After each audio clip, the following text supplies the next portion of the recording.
जय गुरुदेव। कहानी संतों की जुबानी, शत्रु को मित्र कैसे बनाए। एक राजा था, उसने एक सपना देखा। सपने में उससे एक परोपकारी साधु कह रहा था कि बेटा, कल रात को तुम्हें एक विषैला सांप काटेगा और उसके काटने से तुम्हारी मृत्यु हो जाएगी। वह सर्प अमूक पेड़ के जड़ में रहता है। वह तुमसे पूर्व जन्म की शत्रुता का बदला लेना चाहता है। सुबह हुई, राजा सोकर उठा और सपने की बात अपनी आत्मरक्षा के लिए क्या किया जाए, इसका उपाय क्या होना चाहिए, इसमें विचार करने लगा।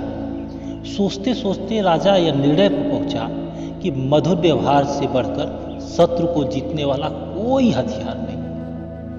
इस पृथ्वी पर अभी तक भी बना नहीं ऐसा कोई हथियार जो शत्रु से लड़ सके।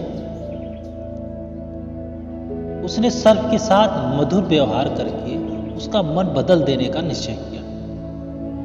शाम होते ही राजा ने उस पेड़ की जड़ से लेकर अपने सैया तक फूलों का बिछौना बिछा दिया, सुगंधित जलों का छिड़काव कराया, मीठे दूध कटोरे में जगह जगह रखवाए और सेवकों से कह दिया कि रात को जब सर्प निकले तो कोई उसे किसी प्रकार का कष्ट नहीं पहुंचाएगा। रात को सांप अपने बिल से निकला और राजा के महल की तरफ बढ़ दिया। वह जैसे जैसे बढ़ता गया अपने लिए एक एक व्यवस्था पाता गया। स्वागत की व्यवस्था देखकर वह आनंदित होता गया।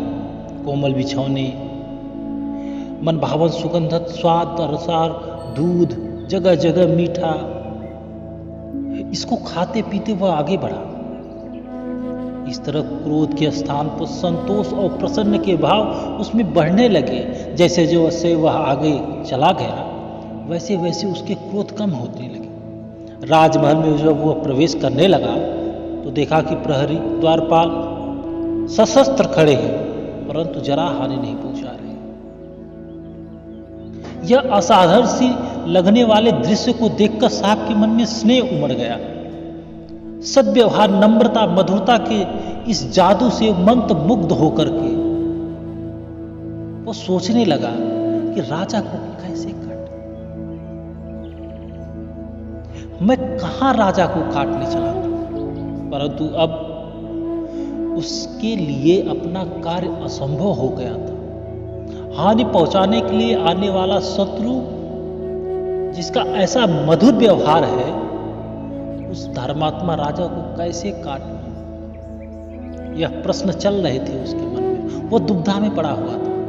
राजा के पलंग तक जाने तक सांप का निश्चय पूरी तरह से बदल गया। उधर समय से कुछ देर बाद सांप राजा के शयन कक्ष में पहुंचा। राजा ने सांप को देखा।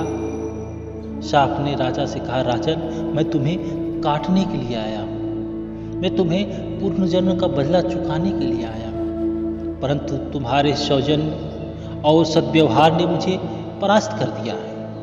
अब मैं शत्रु नहीं, तुम्हारा मित्र हूं। मित्रता के उपहार स्वरूप अपनी बहुमूल्य मणि तुम्हें देता हूं। लो, इसे अपने पास रखो।